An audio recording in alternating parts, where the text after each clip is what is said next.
Pedro chama-se a si mesmo de ancião.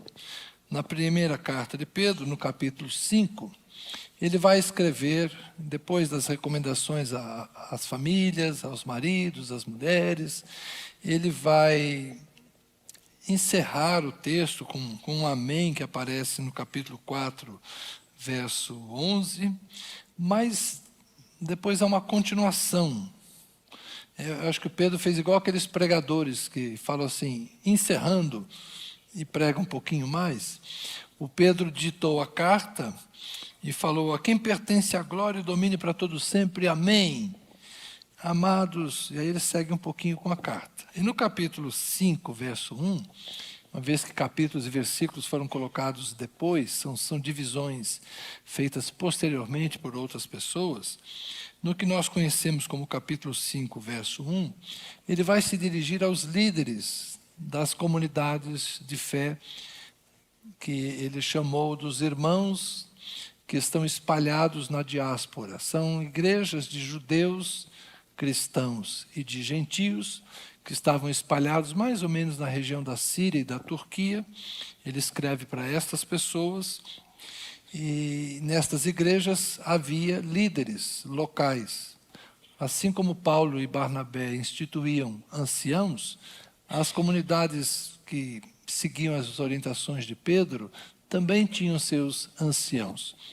Era o governo típico daquela época. Então, os mais velhos assumiam o encargo de orientar os mais jovens. E é para estas pessoas que Pedro vai dar as recomendações que leio a seguir. Capítulo 5, verso 1 da primeira carta de Pedro. Aos presbíteros que há entre vocês, eu, presbítero como eles, testemunha do sofrimento de Cristo e ainda coparticipante da glória que há de ser revelada, peço que pastoreiem o rebanho de Deus que há entre vocês, não por obrigação, mas espontaneamente, como Deus quer. Não por ganância, mas de boa vontade. Não como dominadores dos que lhe foram confiados, mas sendo exemplos para o rebanho. E quando o Supremo Pastor, ele está falando de Jesus, portanto, e quando o Supremo Pastor se manifestar, vocês receberão a coroa da glória, que nunca perde o seu brilho. Peço igualmente aos jovens que estejam sujeitos aos que são mais velhos, que todos se revistam de humildade no trato de uns com os outros, porque Deus resiste aos soberbos, mas dá graça aos humildes. Portanto, humilhem-se debaixo da poderosa mão de Deus, para que Ele, em tempo oportuno, os exalte. Amém? Esse é o texto típico que a gente lê nas nossas reuniões de pastores.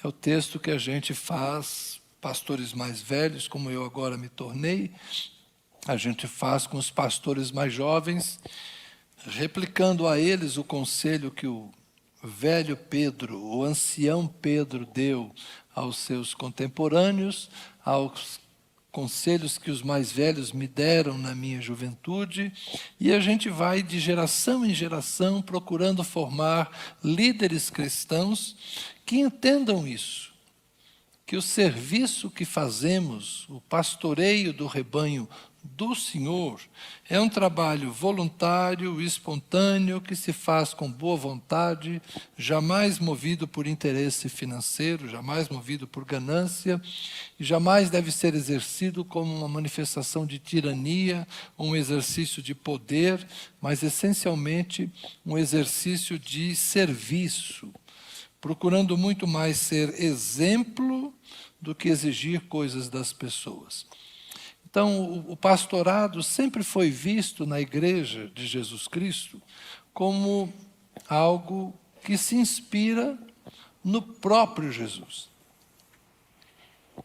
Nós não podemos ser diferentes com a Igreja do Senhor, não podemos tratar a Igreja do Senhor de outra forma, senão a maneira como o Senhor da Igreja a tem tratado ao longo de todos esses séculos. Então, é uma lição interessante que todos os pastores precisam aprender. Mas não só os pastores. De certa forma, nós temos hoje uma dinâmica diferente nas igrejas.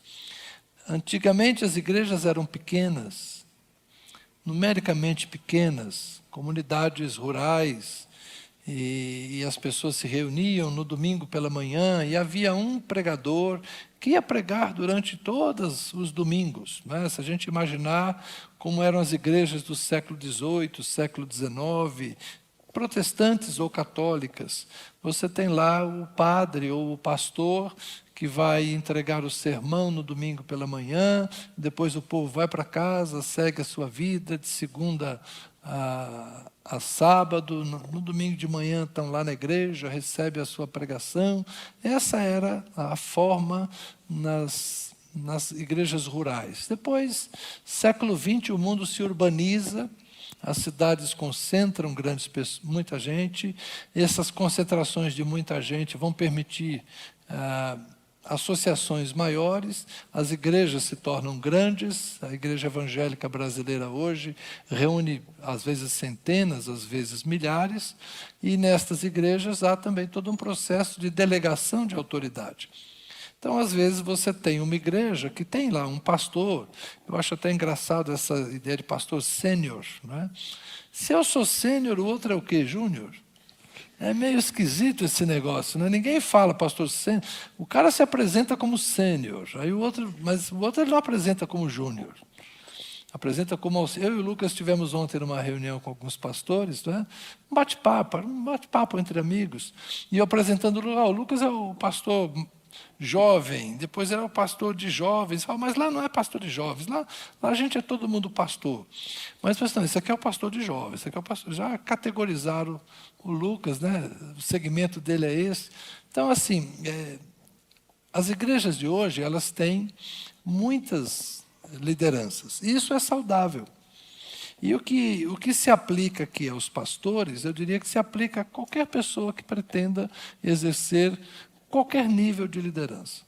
Faça de boa vontade, faça com alegria, faça com amor, não trate ninguém como se fosse alguém que está a seu serviço, mas coloque-se você a serviço das pessoas. A gente há muitos anos desenvolve aqui nesta igreja um conceito de liderança serva. Liderar é servir. Liderar não é mandar. Liderar é servir. Não é? É por isso que eu mando em todos e sirvo a todos. É assim que funciona. Mas a ideia é de servir. E eu costumo dizer a vocês que o serviço da ceia é um exemplo disso. E vou finalizar essa conversa com rememorando isso. Quando no rito da ceia alguém vai e serve a congregação, eles devolvem as bandejas para o pastor que está oficiando, e o pastor que está oficiando serve aquelas pessoas. O que significa isso? Que o pastor serve aqueles que servem. Portanto, ele é o servo de todos. Mas isso as pessoas nem percebem. Então, é por isso que eu estou falando, para que vocês passem a perceber. Os gestos trazem consigo certos simbolismos. E a gente precisa aprender isso. Não é? A forma como as coisas acontecem. Não sei se vocês percebem a diferença. Talvez vocês não andem em tantas igrejas por aí. Mas há lugares em que as pessoas são comandadas. Né? Fica de pé, faça isso, faça aquilo, vire para cá, vire para lá. Vocês já repararam como não rola esse ambiente aqui? É por causa da filosofia. A gente entende que a gente está aqui para servir, não para comandar. Não é? Essa ideia, lá atrás a gente cantava o exército de Deus, né, tal, mas a gente está pegando mais devagar nessas coisas hoje. Então, nós somos um rebanho. E esses dias eu assisti aquele filme Ovelhas, com o Hugh Jackman. Vocês precisam assistir esse filme. É bom demais. É muito legal. É um filme interessante, né, que trata as ovelhas de uma forma distinta. Eu não vou dar spoiler, não, mas assistam o filme. É legal. É um filme carinhoso, simpático, interessante, de mistério, meio policial, né? Mas é muito legal. Vale a pena vocês olharem as ovelhas com mais carinho e talvez a gente se enxergue um pouquinho como rebanho também, é bom para a gente fazer isso, tá bom? Mas eu queria aproveitar esse texto de Pedro para que a gente considerasse quem é este homem que dá esse conselho, não é? Ele vai dizer, eu sou testemunha do sofrimento de Cristo, porque ele estava lá. Ele esteve perto quando Jesus foi julgado, ele esteve perto quando Jesus... eu sei que ele não estava ao pé da cruz como João, mas eu não ignoro que Pedro não estava ao pé da cruz, porém não devia estar tão longe assim. Pedro sabia e presenciou a angústia, a dor de Jesus. Ele estava com Jesus no Getsêmani, quando Jesus suou gotas de sangue. Ele esteve com Jesus depois de ressuscitado. Então, Pedro é testemunha do sofrimento de Jesus, mas ele fala também que é coparticipante da glória que há de ser revelada. E aqui, para mim, é o Monte da Transfiguração. É Pedro dizendo, eu estava lá quando eu vi Jesus já glorificado, como que num prenúncio do que haverá de ser. Pedro, ao lado dos irmãos Tiago e João, estava no alto do monte quando Jesus foi transfigurado. Então, ele entende já o que é a glória que haverá de se manifestar. Ele é um dos poucos privilegiados que conhecem o pior momento de Jesus, o seu sofrimento, a sua humilhação, mas ele também já conhece o Cristo glorificado por antecipação, não é? E esse Pedro não se gloria. Esse Pedro diz para as pessoas que ele é apenas mais um entre os anciãos. Eu presbítero como eles. Eu já expliquei para vocês que a palavra presbítero é a palavra grega. Se eu fosse falar nos dias de Jesus, em grego, a palavra ancião, eu diria presbítero. É uma palavra grega transliterada apenas para o português. Então, Pedro está se colocando no mesmo nível dos demais líderes das igrejas locais. Embora ele seja apóstolo, ele tenha sido comissionado por Jesus, embora ele tenha visto Jesus na sua ressurreição, embora ele tenha antecipadamente visto Jesus glorificado, ele ainda assim se colocava em condição de igualdade e recomenda a todos, humilhem-se debaixo da potente mão de Deus, para que ele, no tempo oportuno, os exalte. E o tempo oportuno certamente não é agora. O tempo da exaltação haverá de ser no dia de Cristo. Então, que a gente se preserve humilde enquanto estiver por aqui. Desenvolver a humildade não é fácil, preservar a humildade também é difícil. Eu já contei para vocês que parece uma anedota, mas é um pensamento que, para mim, chegou como de Benjamin Franklin, que buscava desenvolver 13 virtudes, e ele escreve, das 13 virtudes que busco desenvolver, ele fazia um exercício, toda semana se dedicava a uma virtude, de modo que ao longo do ano, 52 semanas, ele passava 4 vezes por cada virtude. Então, digamos, essa semana é a semana da humildade. Então ele dizia assim, das virtudes que busco desenvolver, a mais difícil é a humildade. Porque quando penso tê-lo feito, já me orgulho de tê-lo conseguido.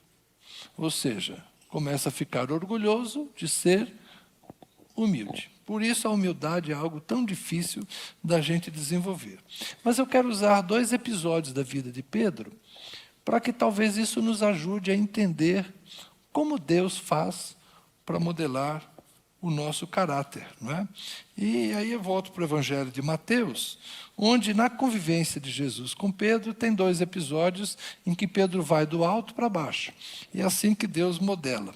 Eu poderia começar com o capítulo 16, mas eu vou começar com o 17. Eu já falei da transfiguração. Capítulo 17 de Mateus, Jesus chama 3 dos seus discípulos, sobe a um monte, a gente não sabe qual, e lá ele tem uma conversa com Moisés e Elias, seu rosto brilha como a roupa de Jesus, brilha como nenhum lavandeiro poderia deixar, não é? Brancas como a luz, e Pedro fica meio atordoado com aquela visão, fala assim: Senhor, bom estarmos aqui.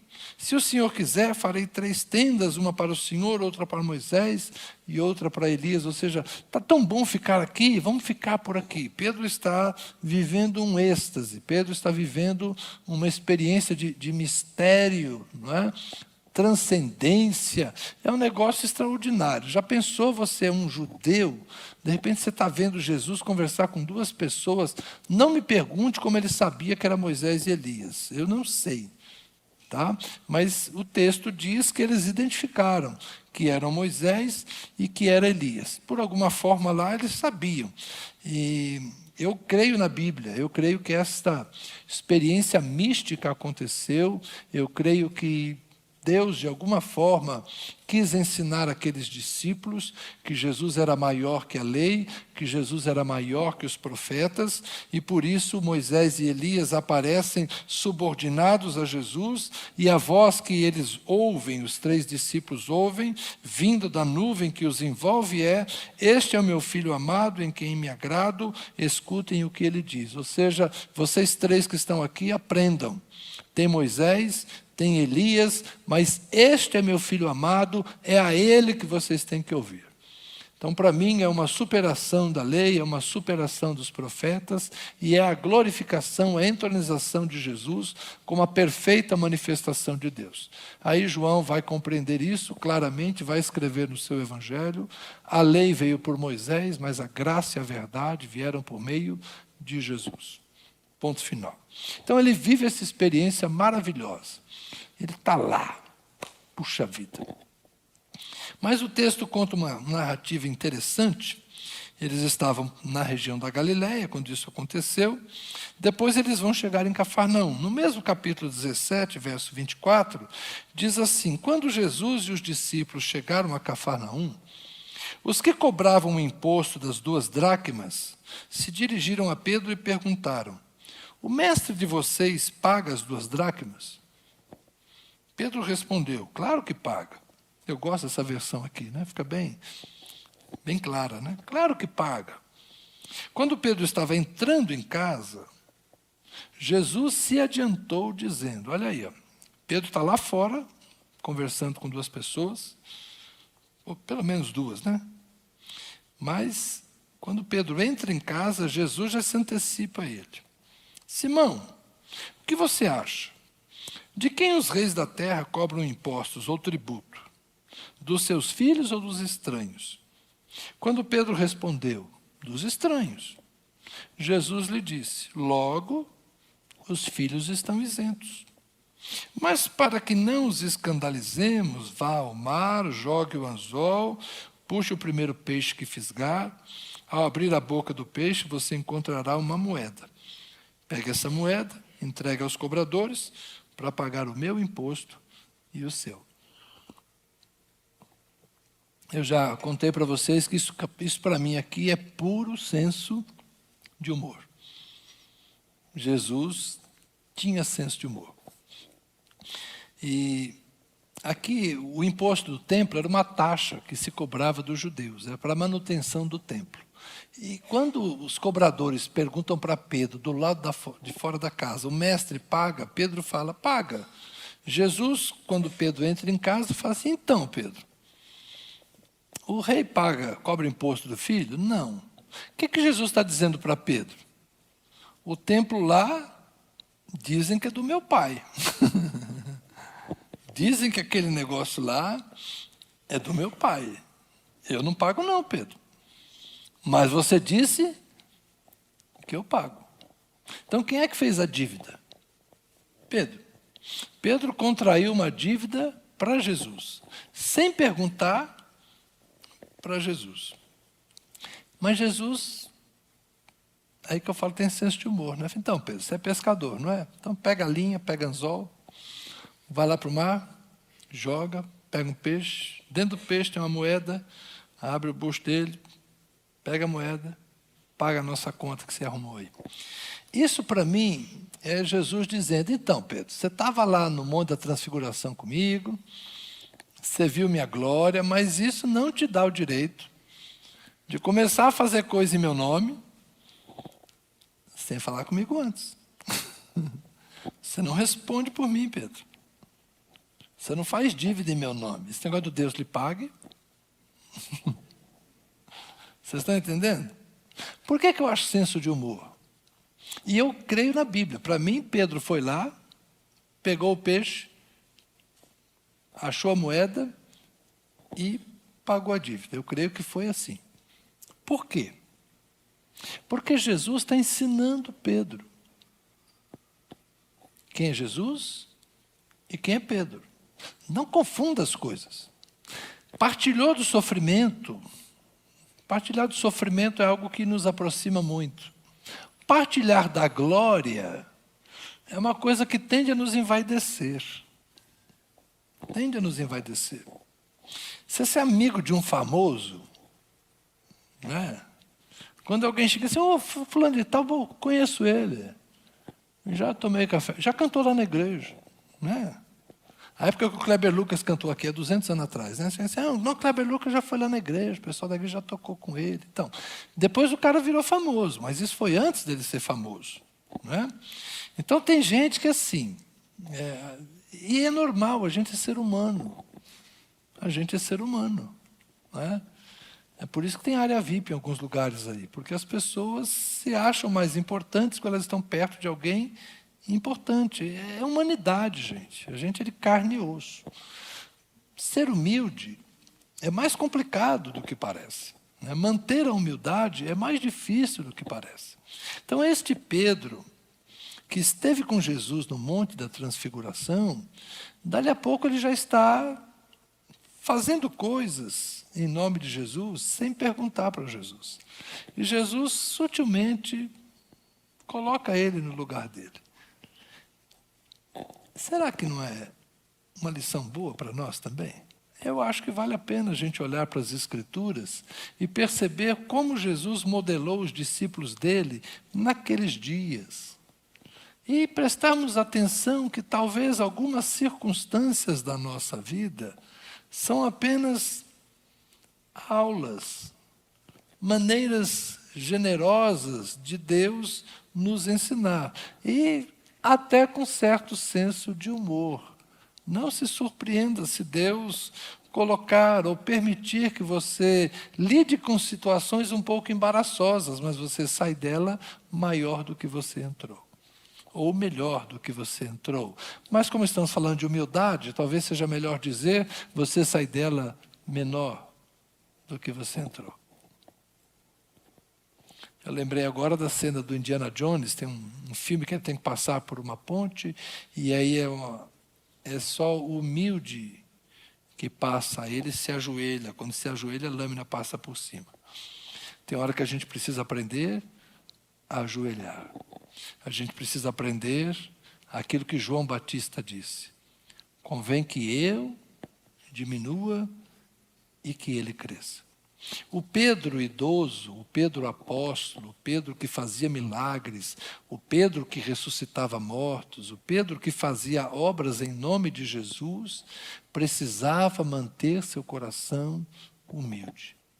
E eu creio que estas pequenas lições que precederam essa elevação de Pedro a essa posição apostólica, essas pequenas lições o ajudaram a ter o coração melhor preparado para ser quem ele era.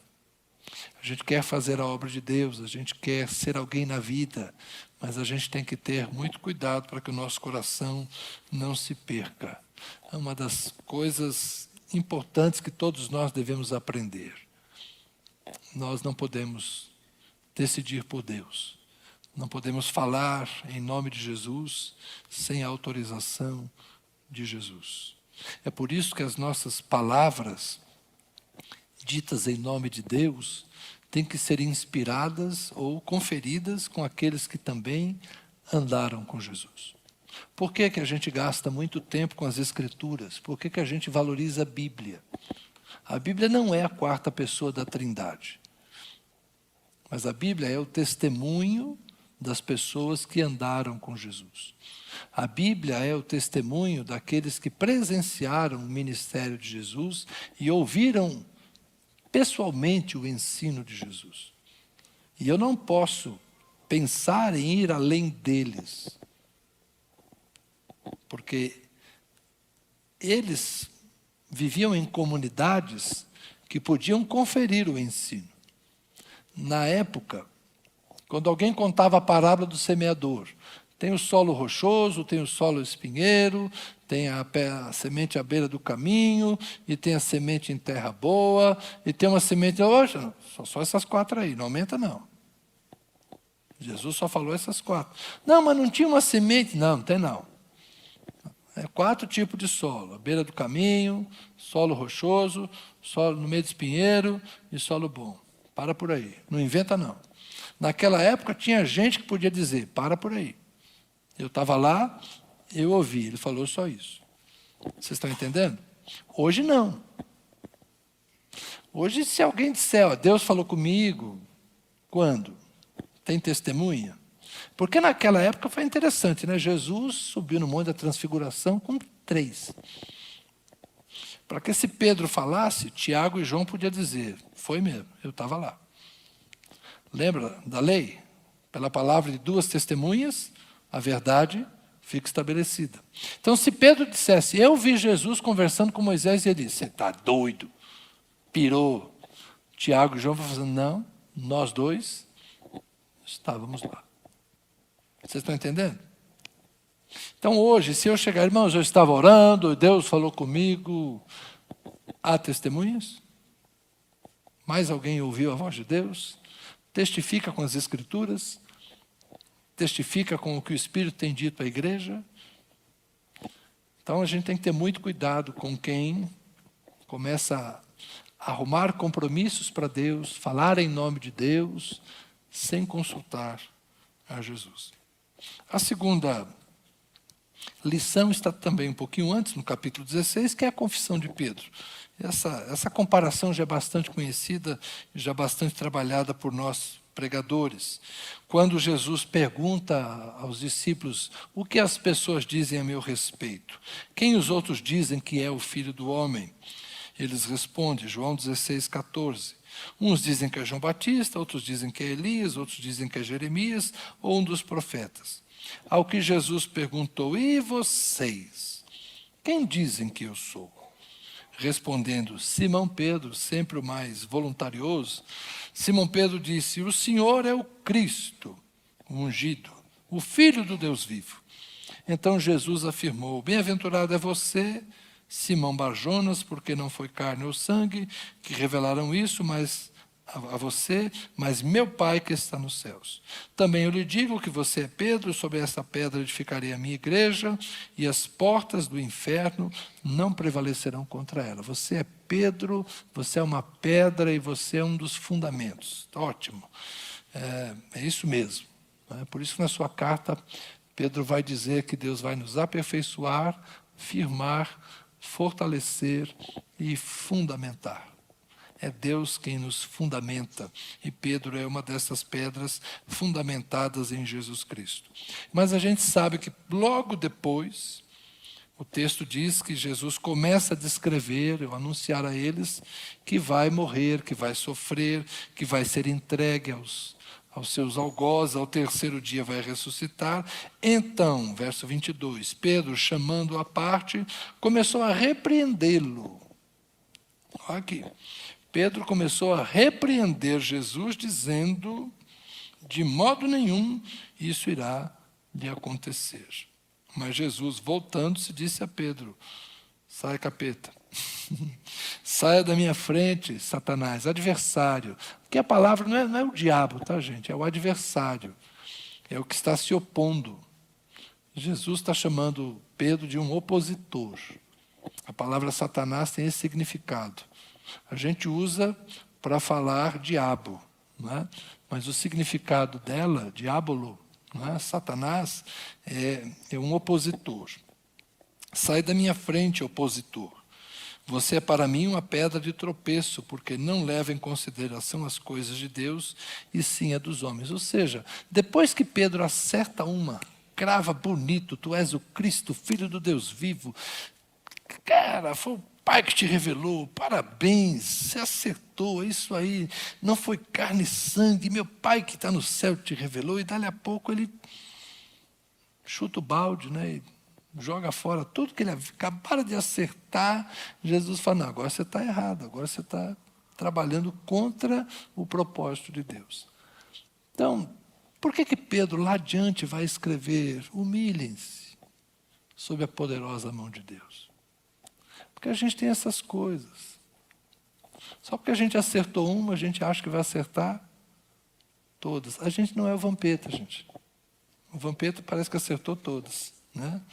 Mas a gente acerta uma, a gente acha que vai acertar todas. É porque a gente teve uma revelação de alguma coisa, a gente acha que pode sair com um revelamento acerca de todas as coisas. É porque um dia Deus nos mostrou algo acerca de uma pessoa, a gente tem o direito agora de ficar dizendo acerca de todo mundo.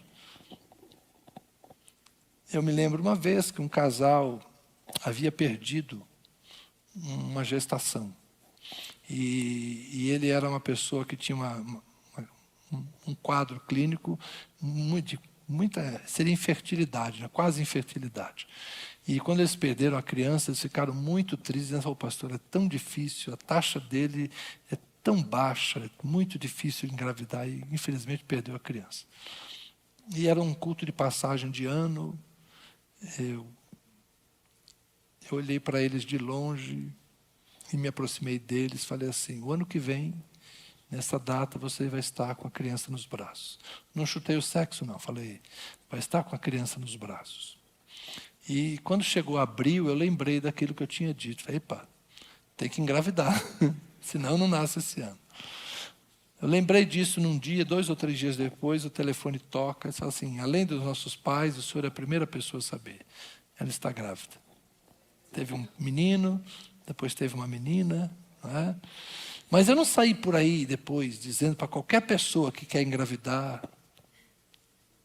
Deus não me deu autorização para sair por aí anunciando filho para todo mundo que quer. Vocês entendem? Essa é a dificuldade que a gente tem.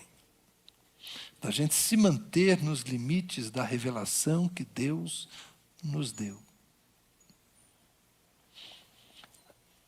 Então, Deus muitas vezes mostra, Deus muitas vezes faz coisas por meio de nós ou para nós, mas isso não nos dá o direito de avançarmos, irmos além da medida daquilo que nos foi dado.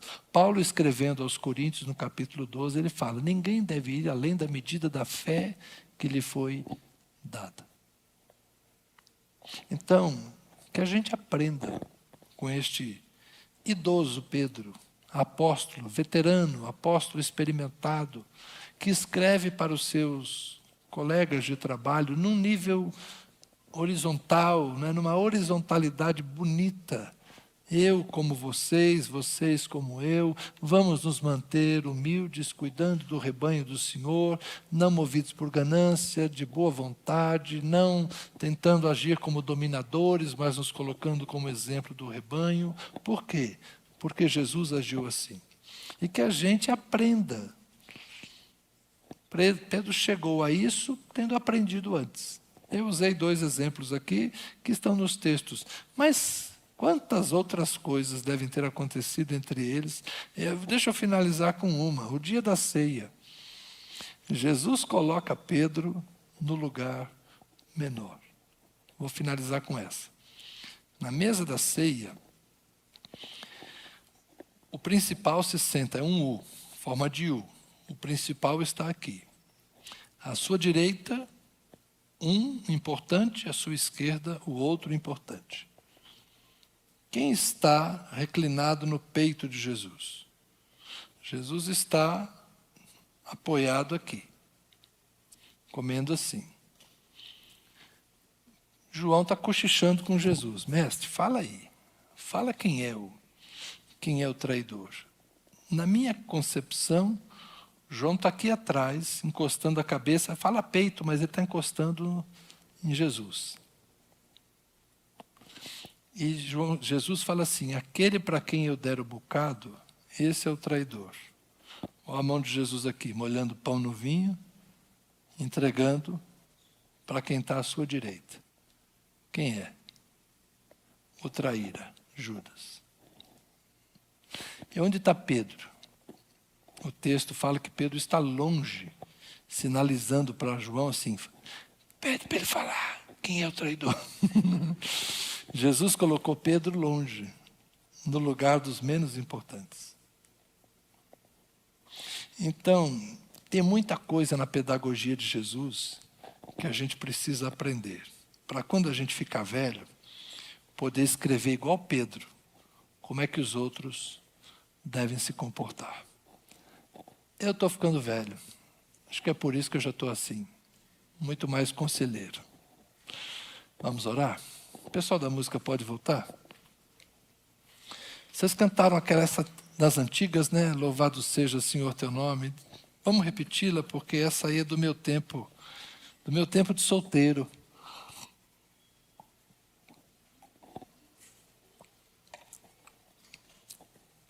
Essa é uma das canções mais sensíveis das antigas, né? Particularmente muito bonita. Eu queria convidar você a orar, pedindo ao Senhor que nos dê a todos nós um coração humilde e que nós sejamos uma igreja de servos, porque aqui existe um só Senhor. Que a gente se disponha a servir, que a gente se disponha a cuidar, que a gente se disponha a amar, que a gente se disponha a caminhar juntos com humildade. Todos nós estamos aprendendo. Os mais jovens precisam do exemplo dos mais velhos.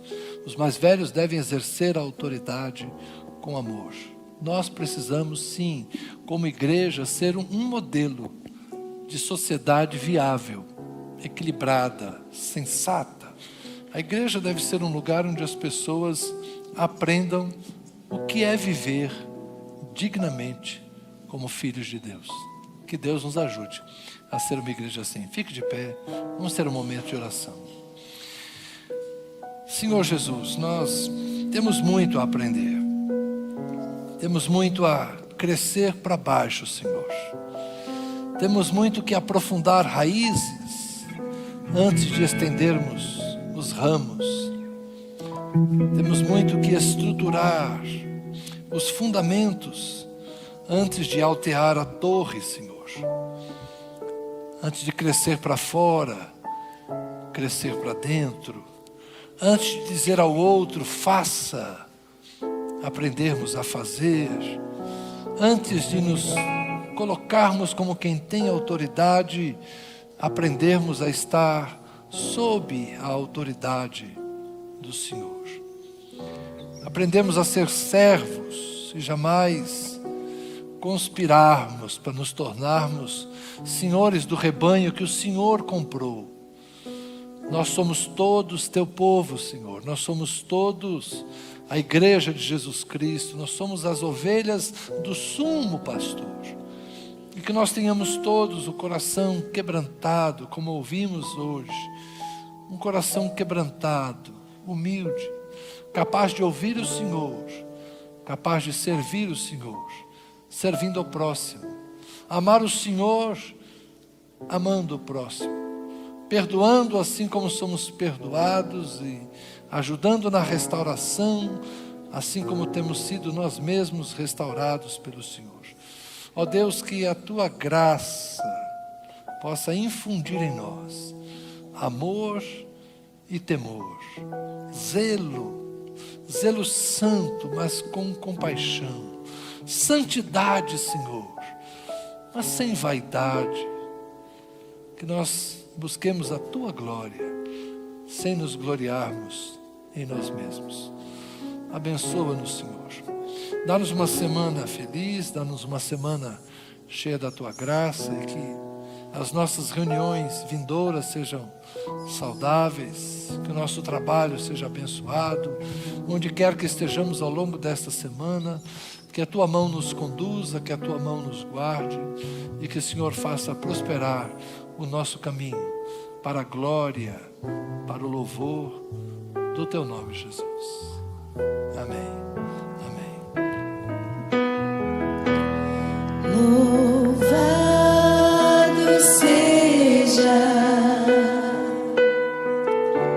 Senhor teu nome.